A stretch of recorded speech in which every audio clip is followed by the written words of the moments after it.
Alejandro Hernández, también conocido como Nitrus, es consultor de seguridad con gran experiencia.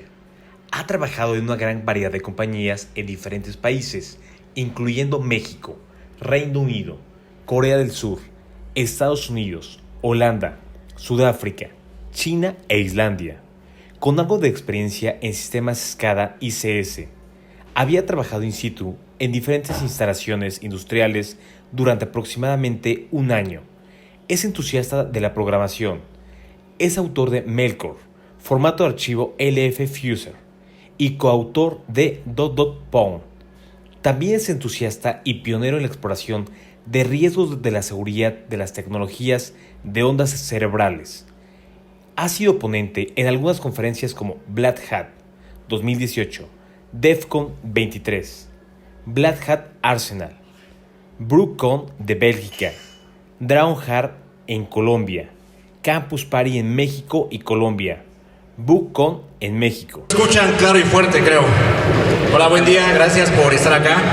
Es mi primera vez en Duribacon. Un gusto, gracias por la invitación.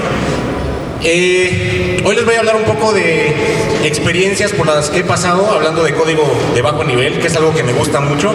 Imagino que muchos de acá programan en C, son estudiantes, muchos de acá me imagino. Tienen experiencia con C, con Java, entonces me van a entender muy bien de lo que les voy a platicar hoy.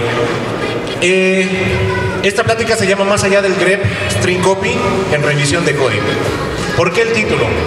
Normalmente cuando las compañías llaman a revisores de seguridad para que lean el código y encuentren vulnerabilidades en su código, muchos auditores simplemente corren scripts, corren herramientas que ya existen o toman una lista de funciones vulnerables que son famosas y hacen un grep para encontrar estas funciones.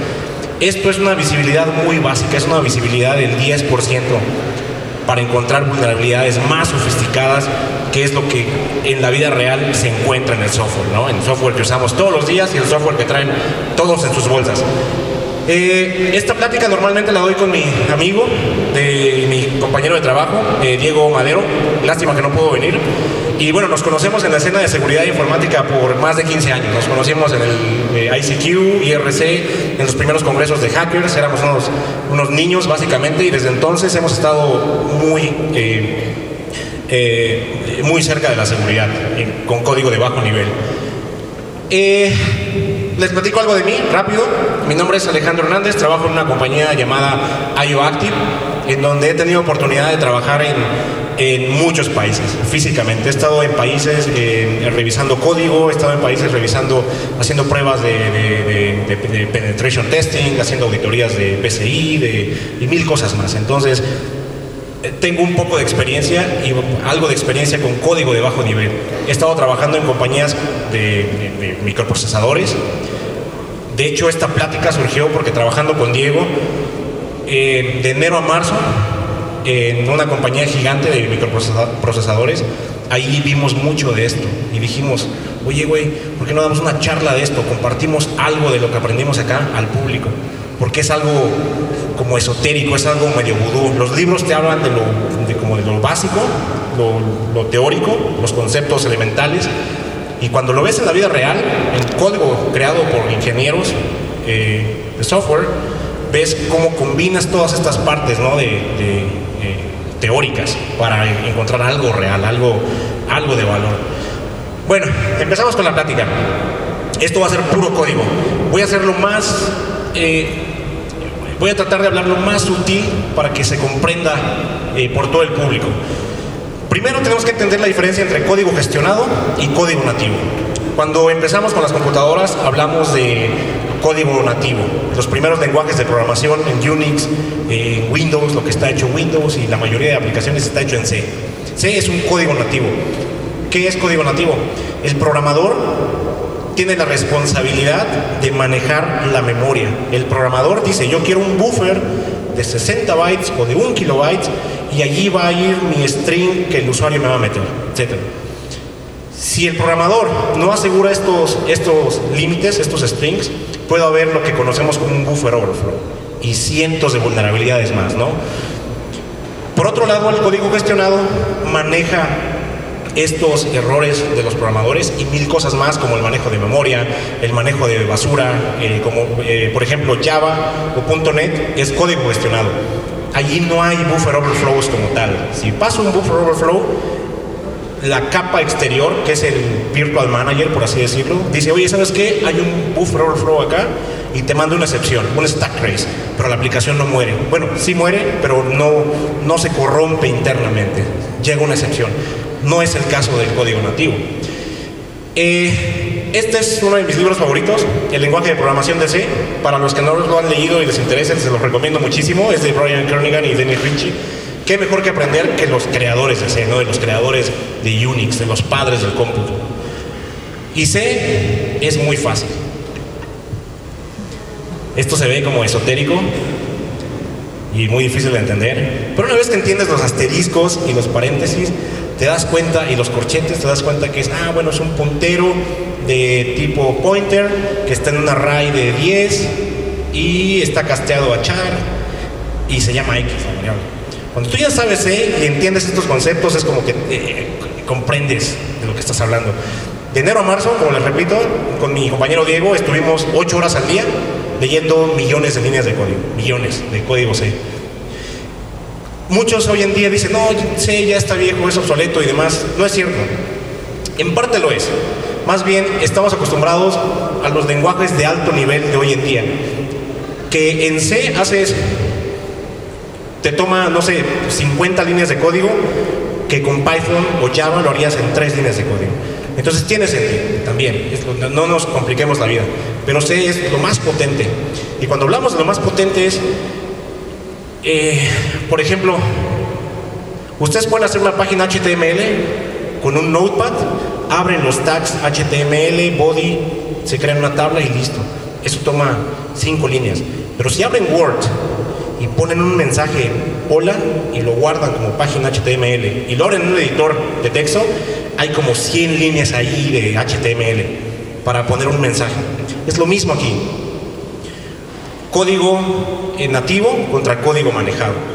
Entonces, los grandes proyectos como el sistemas operativos, iOS, software espacial, el F-22 Raptor, software militar, el Hubble, el telescopio, el LHC de Suiza, el Large Hadron Collider, drones militares, los sistemas operativos, Windows, Office, etcétera, la mayoría es código C, porque importa el rendimiento. No quieres desperdiciar miles o millones de líneas de código cuando lo puedes escribir en 100, 1 millón, o 2 millones en vez de 30 millones. ¿Me explico? Ahora bien, esta gráfica es muy importante. Esto es el ciclo de vida del software y este es el costo de cerrar vulnerabilidades. Existe una correlación muy básica, como se puede ver. Encontrar fallos de seguridad desde la especificación o desde el diseño, desde el principio, es más barato de corregir que una vez que el software sea lanzado.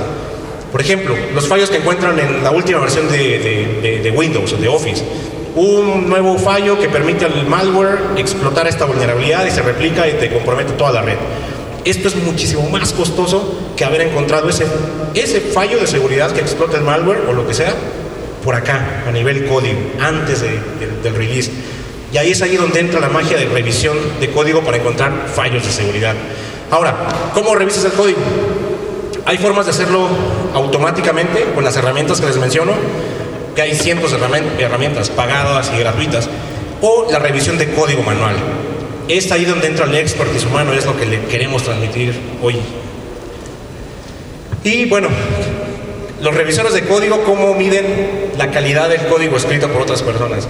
Con este meme. Es el número de WTFs por minuto. En serio, hemos estado así con mis compañeros de trabajo en la revisión de código, en el mismo espacio físico, y cada quien en su pedo, ¿no? Con su música, escuchando, etcétera. Pero cuando el código es muy malo, todos estamos así discutiendo o riéndose. Y es como que, hey man, look at this, mira qué hicieron. Y nos reímos y demás. Y es como que, ¿por qué hicieron esto? Es muy fácil criticar el código de alguien más. lo entiendo. Hasta que una vez eres programador y sabes lo costoso que es corregir bugs, sabes lo costoso que es encontrar ese punto y coma o ese corchete que te faltó, o sabes que a las 3 de la madrugada, que estás ya con sueño y demás, te confundes de ciertas cositas y ahí se mete un bug. Y vamos a ver ejemplos de ello. Entonces, hay que programar seguro. Ahora bien, el núcleo de la presentación, vulnerabilidades y bugs. Esto, Compiler Optimizations, es algo que me gusta mucho, que yo sabía, más bien que yo desconocía de su existencia hasta enero de este año, trabajando con esta compañía de microchips. Este es un fallo desde los 90s, desde los 80s. Sin embargo, hoy en día aún persiste. Optimizaciones de compiladores y muy poca gente sabe de ello, y es un gran problema de seguridad en código nativo. ¿Qué es una optimización? Que técnicamente se llama Dead Store Optimizations. Este es un white paper del 2017 de estos investigadores, donde estos dead stores son peligrosos hoy en día. Ahora, ¿qué es un dead store? Aquí en el abstract viene a detalle. No los voy a aburrir leyendo esto, bájense mejor las slides después, pero en resumen, cuando tú tienes un buffer de memoria y vas a poner un secreto allí, una llave pública, una contraseña, algo público, algo que debe ser secreto, lo que hacemos la mayoría de los programadores es, una vez que usas ese buffer, termina tu aplicación, antes de salirte de la aplicación, borras esa parte de memoria, lo wipeas, lo dejas en cero, lo liberas, etc. Para evitar ataques tipo cold boot, que si se apaga la computadora y alguien te extrae la memoria RAM, allí está todavía rastros de ese buffer en memoria. Sí está claro, ¿no? Entonces lo que hacen los programadores es, antes de salir, bórrame esto con la aplicación, con el código de programación que estén usando. En C el más usado es memset. Es como, ponme esta dirección de memoria en ceros. El problema es, hablando de memoria de bajo nivel, el compilador como tal, el programador hizo bien su chamba. Dice, oye, acá está la llave secreta con la que vamos a encriptar todo esto, bórrala. Hacen un memset, ponen el puntero de memoria, ponen ceros y el tamaño del buffer. Es sencillo, bórrame este buffer, déjalo en ceros y sale. Cuando tú compilas tu código, lo más usual es usar GCC en Unix, por ejemplo, o en los 1000 compiladores que uses. El compilador es inteligente, es una máquina abstracta, es inteligente, revisa el código, lo parsea en ensamblador y dice, aquí el usuario tiene un buffer. El compilador obviamente no sabe que ese buffer tiene cosas secretas, él no sabe distinguir obviamente, ¿no? Simplemente ve un buffer y después llega un memset para dejarlo en ceros, pero el compilador dice, después de este memset, este buffer ya no se va a utilizar en ninguna parte del programa porque me salgo del programa.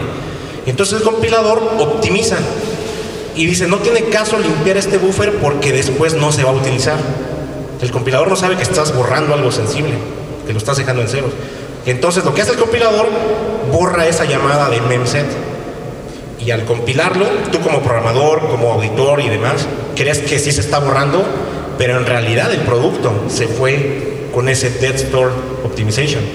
¿Qué significa? Aquí, lástima que no se ve la screenshot, la voy a intentar explicar. Aquí está el código, el ensamblador, compilado sin optimización. Aquí está la llamada memset. Aquí le paso un secreto a mi programa, lo copio a un buffer de memoria. Y antes de salir del programa, reviso el buffer y está vacío. No está el string secreto. Este mismo código lo compilo con optimización. El ensamblador cambia de esto, el compilador lo compiló a esto, lo optimizó. Lo corro igual con un secreto y antes de terminar, veo que en el buffer, ahí está. Yo como programador creo que se borró, pero en realidad, en tiempo real, en runtime, no se está borrando. Ahí está el secreto. Ese es un problema grande hoy en día. La forma de corregirlo es explícitamente diciendo, utiliza esta llamada en ensamblador para decirle al compilador que voy a usar la memoria este buffer. Acá tenemos dos funciones, foo y bar. Compilo sin optimización y están las dos llamadas, que es lo correcto, las dos memsets. Pero cuando compilo con optimización, el compilador borra este memset de la función foo, pero sí deja el memset de la función bar. Aquí vemos un memset, entonces funciona. Es bueno, es un error muy común hoy en día en código de bajo nivel. Otro error muy famoso es los integer overflows o wraparounds. En cómputo, las variables todas tienen un tamaño, ¿no? 24 bits, 32 bits, 16 bits. Significa que pueden albergar máximo, un número máximo de valores, ¿no? Pero si tú, en binario, imagínense un número en binario, los registros del CPU, de memoria en binario, puros unos. Si tú tienes el número de 32 bits de tu procesador, los registros de tu micro, de 32 bits, que son 32 unos, así alineados, si tú le sumas un uno más a ese valor, la aritmética funciona. Se le suma un 1 y se convierte en 0. Eso es un wraparound, dio vuelta. Y ese es un fallo muy común hoy en día.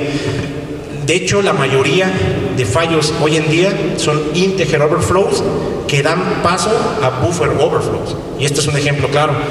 Cuando ustedes ven en sus nuevas actualizaciones de Windows o de Mac, parche para el fallo CVE o Windows Update, bla, bla, bla, métanse, váyanse a detalles. Y si es un fallo de seguridad, van a ver que muy probablemente es un buffer overflow llevado por un integer overflow. Ahora, ¿cómo es en realidad un integer overflow? Creo que no se alcanza a ver hasta allá atrás. ¿Sí se alcanza a ver? Bueno, les platico rápido. Está la función, tengo un buffer de 32 bytes. En este buffer voy a copiar el primer parámetro que el usuario introduce, pero antes hago una validación de seguridad de longitud. Mido el string que el usuario pasó y si es más de 32 caracteres, le digo, hey, no, vas a hacer un buffer overflow y me salgo. Ese es un buen programador que limita. El problema viene que la variable del tamaño es un unsigned short. Un unsigned short es de 16 bits y el máximo número a albergar ahí son 65.535. Es el valor máximo. Si ese es mayor que 32, se sale. Y si no, hace la copia a esta variable de 32 bytes. Imprime la variable y listo. Sencillo. Lo que el usuario le pasa, lo copiamos en un buffer de 32 bytes, pero si es mayor de 32 bytes, no funciona. Hay un buffer overflow. Pero vamos a ver qué pasa en tiempo de ejecución.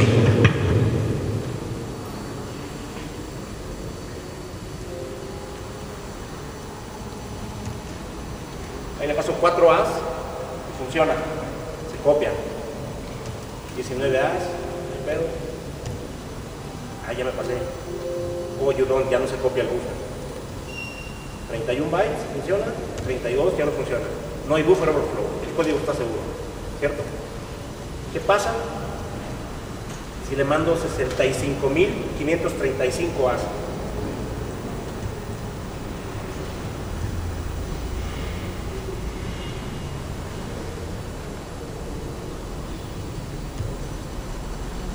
No funciona. Le mando 36 o 37. Buffer overflow. Esto es un buffer overflow, segmentation fault, product. Al principio el concepto es básico, ¿no? Funciona.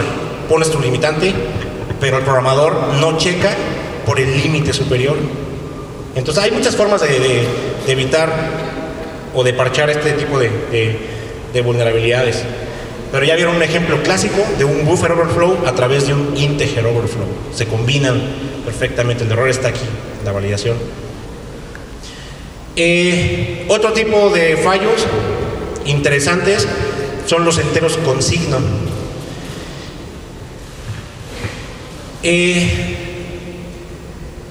Imaginen otra vez el registro de 32 bits o de 16 bits. Está lleno de unos. La computadora, ¿cómo sabe que un número es negativo o es positivo? Todas las computadoras, para saber eso, guardan el bit más significativo, el último bit, lo usan para determinar el signo.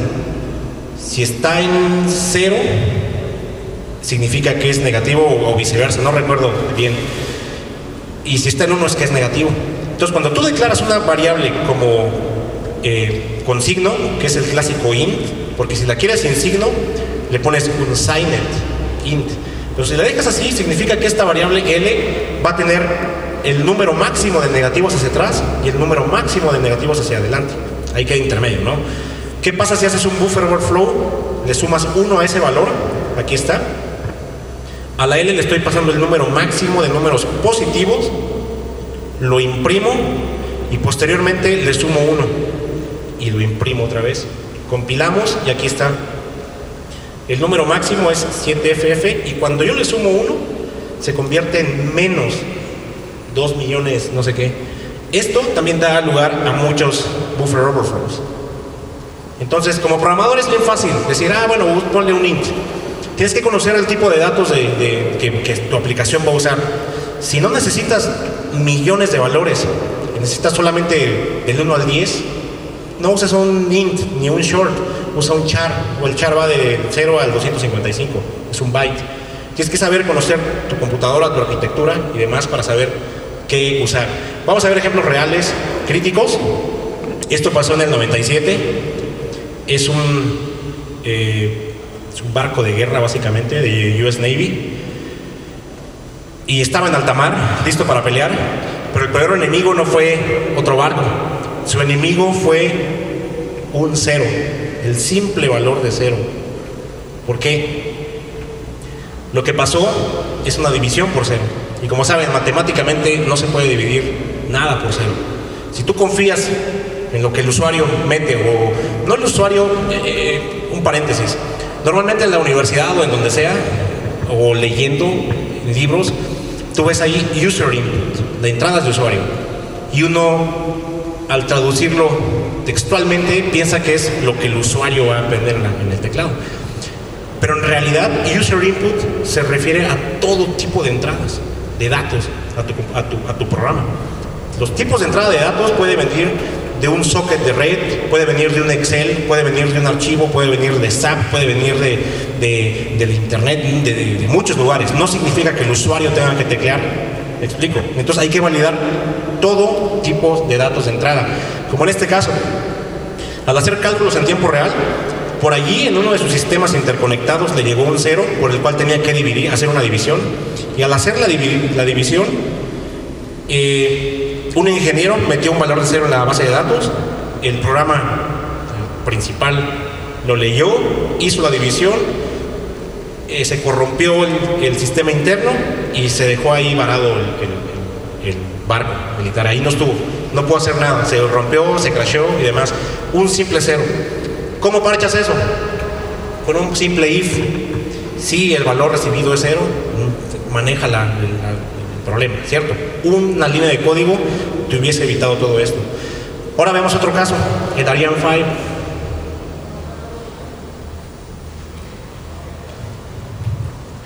Junio del 96.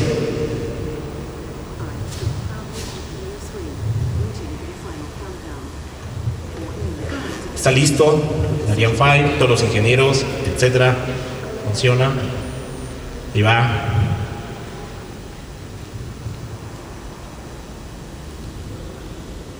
Todo va bien hasta que empieza a corromperse la computadora.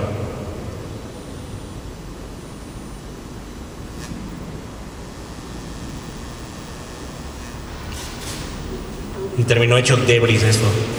Fue una de las catástrofes más costosas en la historia por un bug, un glitch de software. Y este glitch del software fue esto, una truncación. Te tomó 30 segundos hasta que se empezó a desintegrar. El problema fue que en el simulador que tenían estaban utilizando variables, como es de puras pruebas, ¿no? Variables de 16 bits. Por ahí está, 16 bits. Perdón, en el simulador 64 bits. En la computadora dijeron, vamos a simular el programa en una laptop o en un servidor, funcionó, todo perfecto.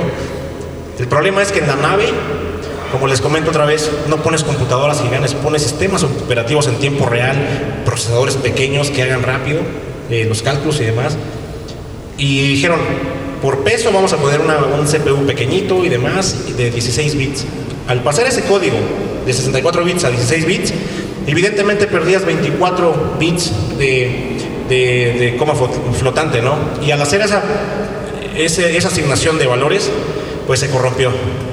Toman diferentes tamaños en memoria, en CPU, etcétera. Entonces fueron 370 millones de dólares porque nadie pensó en esto. Aquí vemos un ejemplo real.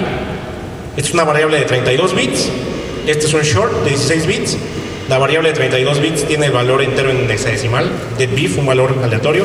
Lo asignamos al short. Finalmente lo imprimimos y aquí vemos en el xdump que ya no es deadbeef, ya solamente quedó beef en hexadecimal. Esto lo truncó, lo dejó en ceros, solamente se quedó con eso. Es lo que pasó con la nave espacial que se desintegró. Acá hay otro ejemplo real interesante. El Patriot, detector de misiles. Hoy en día, seguramente han visto en las noticias por ahí, Israel tiene los mejores sistemas de detección de misiles y demás. Están muy listos para la guerra. ¿Y qué pasó hace años en el Golfo Pérsico? Este es el detector de misiles. Está en tiempo real funcionando, sensando el aire, el espacio, con radares, etc. En cuanto detecta un misil, tiene pocos segundos para hacer cálculos en tiempo real, de acá para acá. Lo busca, ve su trayectoria de movimiento. Son simples cálculos físicos, simples cálculos, multiplicaciones, divisiones de trayectoria. Valida, y una vez que lo detecta, que ya sabe la trayectoria, ya sabe dónde va a ir los siguientes 5 segundos, calcula un rango, esto en amarillo. Este rango en amarillo es a donde va a lanzar sus beacons, sus bengalas, para que estallen ahí arriba, en este rango en amarillo, y activen el misil y el misil explote en el aire, ¿no? Antes de llegar a su target final. ¿Qué pasó? El detalle fue que alguien usó 32 bits, los asignó a 24 bits y se estaba perdiendo ahí algo de precisión. Y nadie lo detectó. ¿Por qué? Porque al correrlo en tiempo real, la precisión se iba viendo mientras más tiempo estaba encendido el sistema. Entonces, al correrlo mientras se acababa de encender, 0 horas, no había falla, ¿no? Sin embargo, esos pequeños instantes de precisión que se van perdiendo, milisegundos, por ejemplo, 1 hora después de encendido, se perdían .00034 segundos. ¿Qué piensas? Dices, bueno, no es nada. Pero ese no es nada. Al hacer una multiplicación aritmética con otro valor para saber a dónde va a llegar tu distancia, se convertía en un rango de 7 metros fallidos. Hay 7 metros de distancia que no es accurate, que no es por allí. El problema fue que cuando detectó este misil real, ya llevaba 8 horas encendido. Y al hacer los cálculos matemáticos son 55 metros de diferencia, que ya es una distancia razonable, ¿no? Y lo que pasó fue esto: detectó el misil, lo encontró, hizo el cálculo, y esos 55 metros de diferencia son estos. Lo encontró acá, lanzó los beacons explotaron por acá, el misil pasó por arriba y mató a 28 soldados y 110 muertos. Eso pasó en el Golfo Pérsico, es real, ahí están las noticias. Por un fallo de coma flotante de 24 bits a 32 bits. Entonces, sí tiene repercusiones. Cositas de código básica, allí están, en tiempo real. No solamente de seguridad, no, de funcionalidad también y de 1000 cosas más. Ahora, vamos a hablar de más cosas, más vudús, más de sistemas operativos. Information leaks. Information leaks es... imagino que la mayoría sabemos que los sistemas operativos están segregados por anillos, ¿no? Ring 0, Ring 1, que son los anillos de privilegios. El Ring 0, por ejemplo, está el administrador de Windows, que puede hacer lo que sea con el sistema, o en Unix es el usuario root. En Ring 3 del CPU están los usuarios, el modo usuario. Normalmente corremos nuestras aplicaciones, Office, Mozilla, lo que sea, en modo trace, modo usuario. Y cuando quieres hacer algo administrativo, te vas al modo, al ring 0. Siempre existe esta barrera de límite entre el sistema operativo, que es el kernel del sistema operativo, y el userland, el usuario, nuestras aplicaciones. Ahora bien, algo que ha afectado a los sistemas operativos en los últimos 20, 30 años es esto, information leaks. Esta información del kernel que no debería liquearse, no debería pasar hacia el usuario, porque si no el usuario puede tomar esta información, estos leaks, y tomarlos para su bien, los atacantes. Un ejemplo, los jailbreaks de iOS o los roots de Android. Muchos vemos que buscamos en internet, oye, ya hay un nuevo jailbreak para 11.4, pero no pensamos qué es un jailbreak, qué es, alguien dice por arte de magia, listo, ya es el jailbreak. No, un jailbreak es un código que explota vulnerabilidades de software, que explotan vulnerabilidades del kernel, este tipo de vulnerabilidades. Los investigadores están listas para explotarse, pero no pueden llegar a esa vulnerabilidad, a ese path de ejecución, sin un leak de information leak. Entonces ahí están los investigadores esperando hasta que alguien por ahí dice, encontré una information leak del kernel de iOS o de Windows o de Linux. Cuando existe un nuevo local root de tu kernel de Linux, que como usuario ganas privilegios de root, es exactamente lo mismo. Alguien tiene que encontrar una information leak. ¿Por qué? ¿Para qué te sirve una information leak? Para explotar un buffer overflow necesitas saber a dónde saltar, necesitas decirle al microprocesador dónde saltar para que ejecute tu código inyectado, que es tu código, tu payload, tu código que va a tomar control del sistema, ¿cierto? Y no puedes saber la dirección de memoria porque ya tenemos contramedidas como ASLR, que es Address Space Layout Randomization, que cada que ejecutas un programa se carga en diferentes memorias, direcciones de memoria. Entonces la dirección de memoria no es determinista siempre. Esto es bueno para la seguridad. Siempre hay entropía, siempre hay randomness. La aleatoriedad es buena para la seguridad. Entonces, con un information leak, saber direcciones de memoria del kernel ayuda a los investigadores a decir, esta dirección de memoria corresponde a esta librería, significa que puede que arriba de esta librería esté otra librería que me permita saltar a mi código inyectado. Entonces, básicamente es eso, muchas inferencias. Si tú liqueas información de este tipo, puede que tomes el control de información. Veamos. Voy a saltar este ejemplo. Este es un ejemplo real. Linux kernel Bluetooth information leak. Es la pila de Bluetooth en el kernel de Linux. Y acá están las estructuras, básicamente, de datos. Y tú desde userland puedes ejecutar código para que te regrese punteros de kernel. Este es otro ejemplo. En el sistema, en el kernel de FreeBSD, tienes tus llamadas al sistema, que son tus interfaces, como el usuario llama al kernel. Tú le pasas tus estructuras de datos en el modo usuario, le dices al kernel, oye, lléname esta estructura de datos con esta llamada. El kernel hace su chamba, pero el kernel deja una estructura sin inicializar. ¿Qué significa? Si tú reservas una memoria, le dices al sistema de manejo de memoria, oye, necesito 10 kilobytes. El sistema te dice, listo, ahí están tus 10 kilobytes reservados de esta dirección de memoria a esta dirección de memoria. Pero no significa que esté en cero, no está vacío, está lleno de memoria de basura de otro proceso. Entonces, tú como desarrollador del kernel tienes que limpiar esa memoria. Es lo que tienes que hacer antes de regresar esta estructura al usuario. Y es lo que muchos programadores no hacen, y es lo que ocurre con los sistemas operativos, ¿no? Windows, memory leaks, etc. Acá vemos que se hace la estructura, lo copia al usuario, y al final el usuario lo disecta, y acá está. Aquí vemos contenido. El usuario solamente buscaba este dato, pero como el kernel no limpió el resto con ceros, el kernel está liqueando estas direcciones de memoria, FFF, y esto es lo que usan los atacantes o los investigadores para tomar control del sistema operativo. Y así como esto hay muchos fallos más, son defined behaviors. Por ejemplo, imagino conocen malloc, que es el Memory Allocator. Le dices a tu sistema, oye, necesito 10 kilobytes, 1 kilobyte, un buffer de 32 bytes, etc.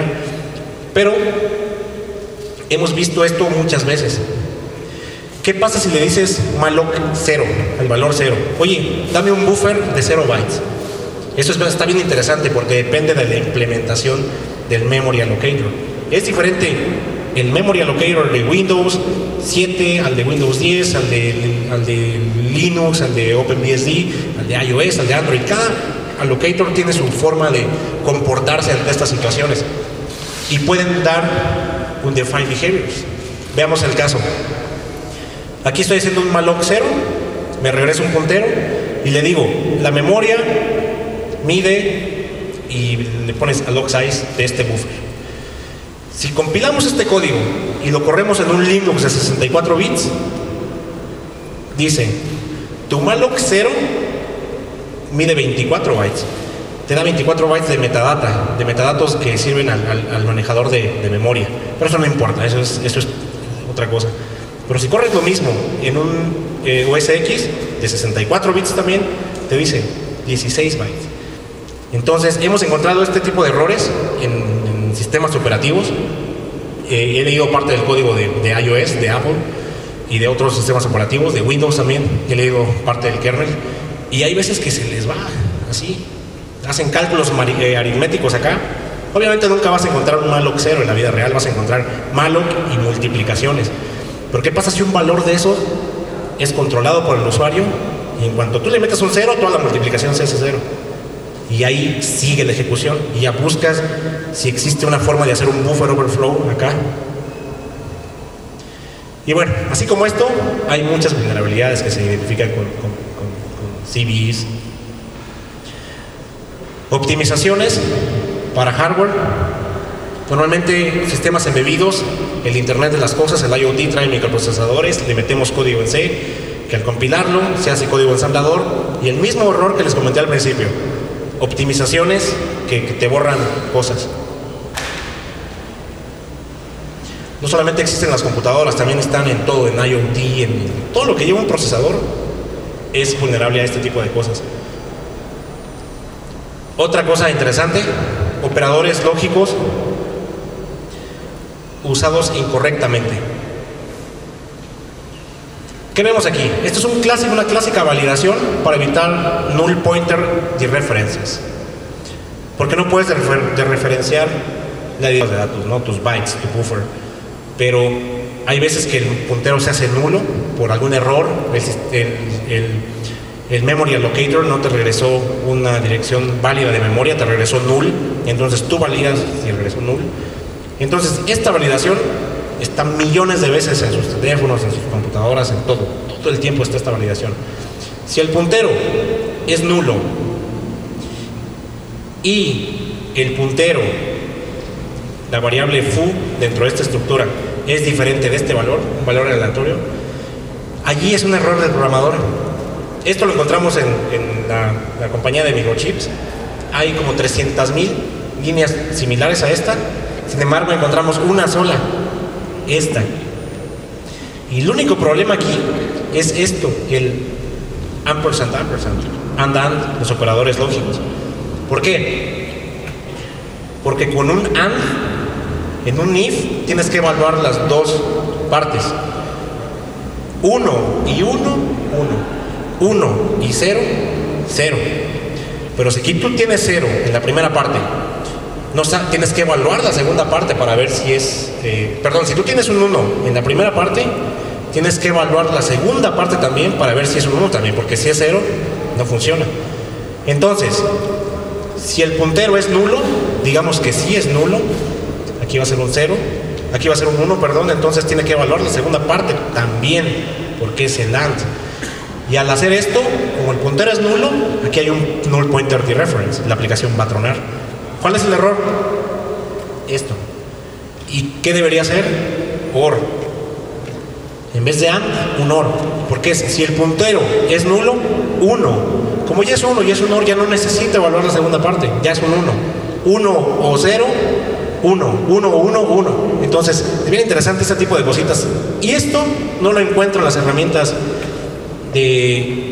automáticas de código. Las herramientas automáticas de código te mandan reportes básicos de que hoy encontré una función insegura, string copy, esto, etcétera.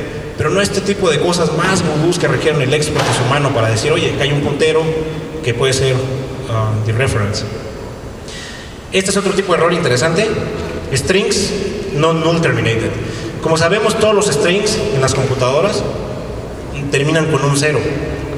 Es como un numerito invisible ahí que nosotros no vemos en todo, en el editor de textos, en los buffers, en todo. A nivel bytes, a nivel protocolo, siempre hay un 0 después de un string. Si no me creen, tomen un sniffer, Wireshark, córranlo en su interfaz de red, naveguen por páginas HTTP y ustedes ven todo el texto, ¿no? Normal. Pero después hay un null 0, hay un número 0 ahí, que obviamente es invisible para nosotros. Ahora bien, existen funciones inseguras como el string copy o memory copy y existen sus equivalentes seguras. Por ejemplo, Microsoft en los últimos años hizo una campaña para desarrollo seguro de código que es el Microsoft Secure Software Development Lifecycle, SDLC, algo así de Microsoft.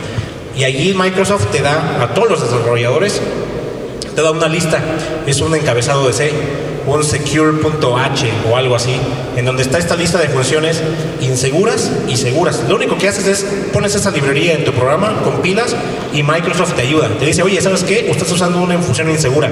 Te recomendamos, en vez de usar esto, usar esta función. Y este es un ejemplo.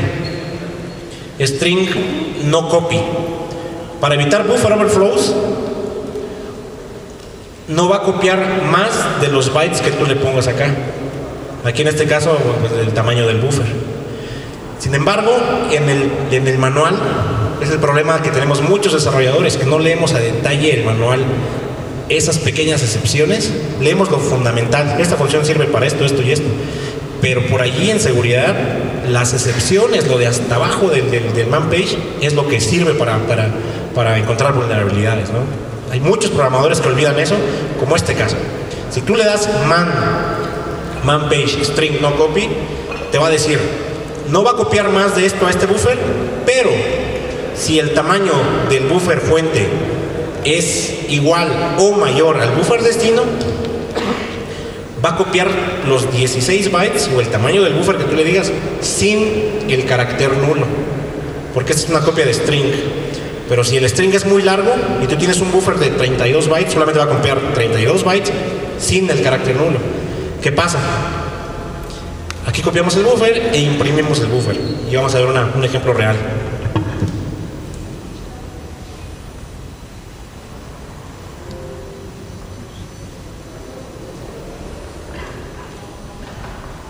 Este es el buffer, 6 bytes. A ver, recuerden, tenemos 16 bytes en el buffer. 2, 4, 6, 8, 10, 12, 15,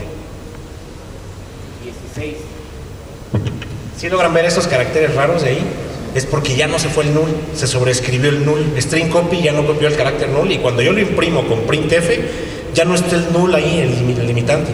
Y se sigue escribiendo lo que está en la memoria contigua, que puede ser un information leak, puede ser memoria que está ahí de otro proceso. Además, si lo corremos vamos a ver que ahí está muchas cosas. Este es un ejemplo dummy, es un dummy, ¿no? Pero en la vida real esto puede ser un buffer overflow, puede llevar un buffer overflow o a más cosas.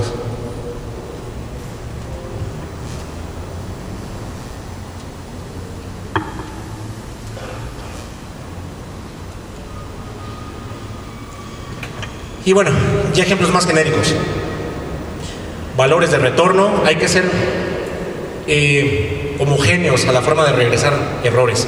Si tú tienes una función y si la función funciona, regresas un 1 y la función no funciona, regresas un -3 o -1, tienes que ser coherente, tienes que ser homogéneo con todo eso. Hemos encontrado código en donde si algo no funciona, en una parte retornan -1 y si no retornan una macro, y esa macro es un valor 22. En la función real hacen un chequeo de error. Si la función regresó error, termínate. Pero como regresaron un valor que no es error, es un número aleatorio, el código va a seguir funcionando cuando no debería seguir funcionando. Eso lo encontramos igual en la compañía de microprocesadores, y en algo crítico de encripción. Dijimos, oye, mira, acá no están encriptando eso cuando pasa esto. Entonces, por ejemplo, of by ones. Es lo que les comentaba al principio también, que a veces los programadores ya estamos cansados y nos confundimos en el orden de parámetros, o nos olvidamos del manual y te vas otra vez al internet, esta función que hace o cómo era la función, etcétera. Encuentran el bug, básicamente es un buffer de 1024 bytes, y a este buffer le dices memset, quiero que este buffer lo dejes en 0, y al final imprime el buffer. Igual, encontramos como 700,000 líneas en este código de millones, que sí lo hacen correctamente en memset, y encontramos una sola instancia, que es esta, que no hacían el memset, y de pura casualidad, este buffer, que tenían que limpiar con ceros, tenía llaves criptográficas, entonces era posible hacer cold boot attacks. ¿Cuál es el problema? Si se van al manual de memset, te dice el primer argumento es el puntero, la región de memoria que quieres setear. El segundo argumento es con qué valor lo quieres setear, en este caso es 0. Y el tercer argumento, cuántos bytes de esa región de memoria vamos a limpiar, que es el size of buffer, el tamaño del buffer. Aquí está al revés. Y al compilar funciona, porque size of regresa un entero y le estás diciendo, libérame este buffer con el valor del size of, y size of va a regresar 0, llénamelo con 0, pero ¿cuántos bytes me vas a sobreescribir? 0, ninguno. Ese memset está en vano, no va a hacer nada, y toda la información se va a quedar allí en este buffer. Y aquí vemos el error. Compilo, ejecuto, y acá está. Debería ser 0, pero esa toda la memoria no hizo nada de ese memset. Y el código funciona, no manda mensajes de compilación, de error, porque funciona. Pero al programador se le fue. Hay otros bugs más interesantes como case sensitivity. Hay sistemas de archivos, como en Windows, por ejemplo, que son case sensitivity. No es lo mismo escribir hola, no es el mismo archivo, hola con H mayúscula, a hola con H minúscula. En Unix, por ejemplo. En Windows no se puede hacer eso. En Windows, tú ya tienes un hola con minúscula, no puedes crear un hola con mayúscula. ¿Me explico? Entonces, encontraron un bug interesante en Git, en un cliente de Git, y Mercurial HTTP Server, de Case Sensitivity, que permitió ejecución remota de código.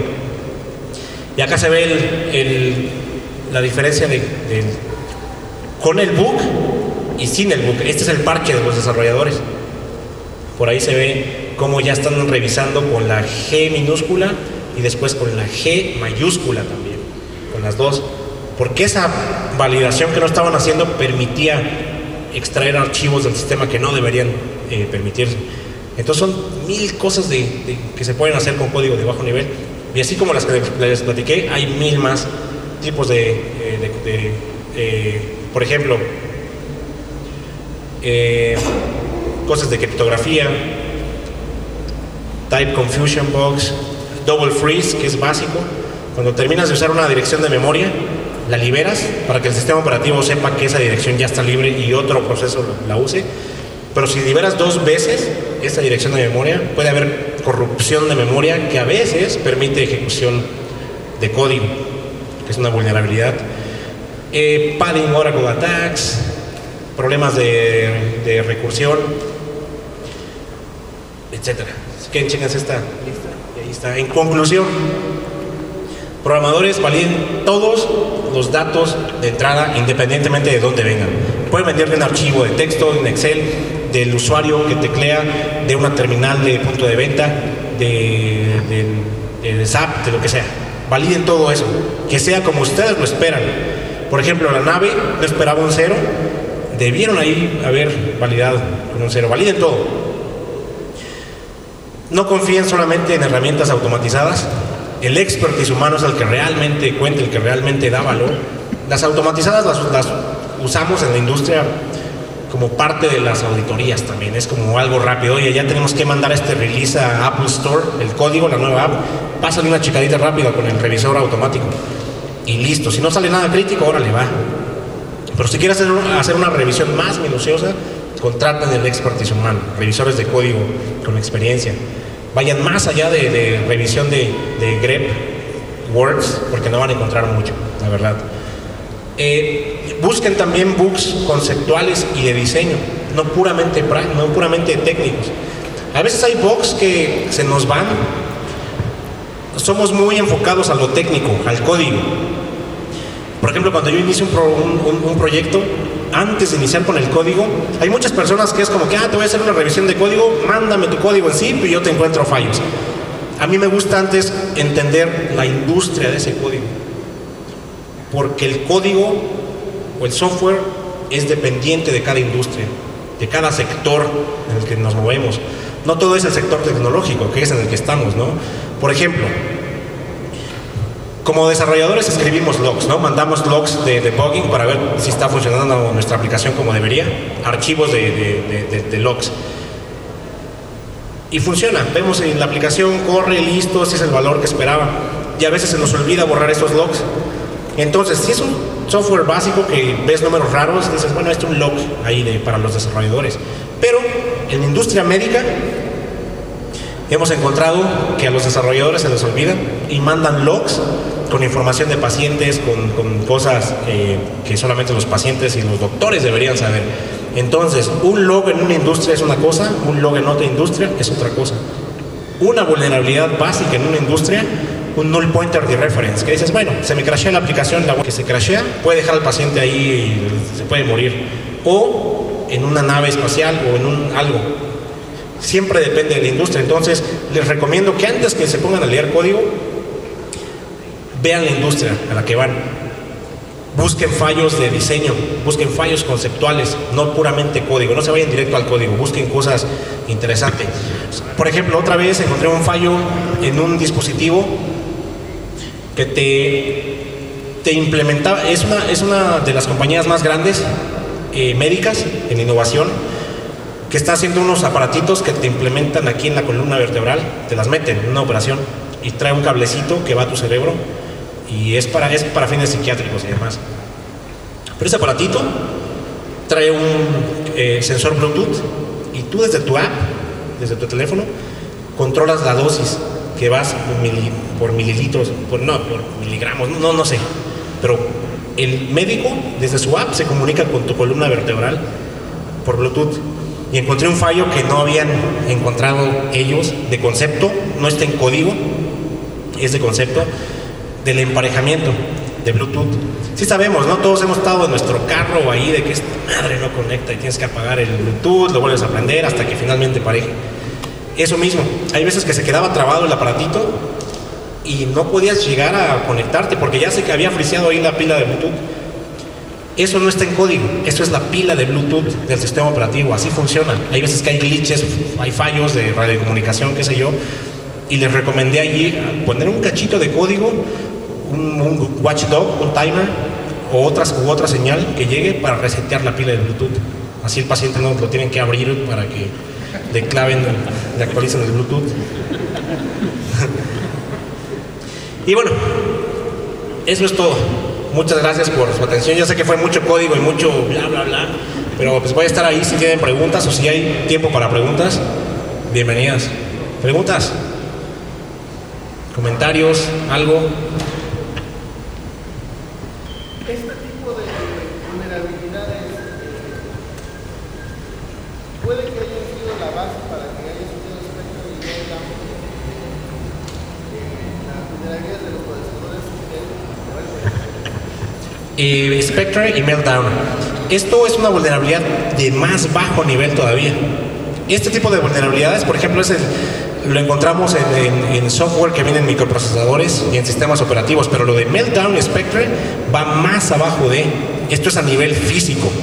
en la forma, y creo que en la forma en cómo están implementadas las formas de hacer fetching, de instrucciones y demás, eso es a nivel físico, no es a nivel código. Eso es más abajo. ¿Qué tipo de industria usa las computadoras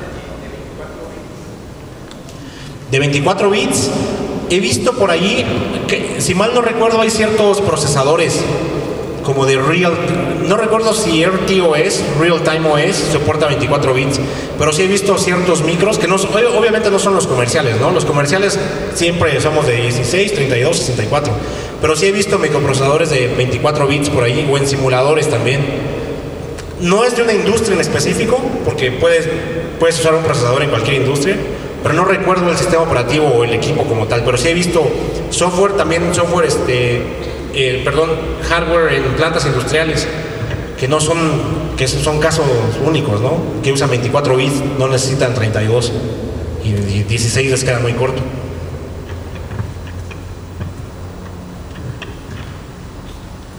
Bueno, pues muchísimas gracias. Si tienen un comentario, pregunta, puede estar por acá, Rolando. Y muchas gracias por toda su atención. Buen día.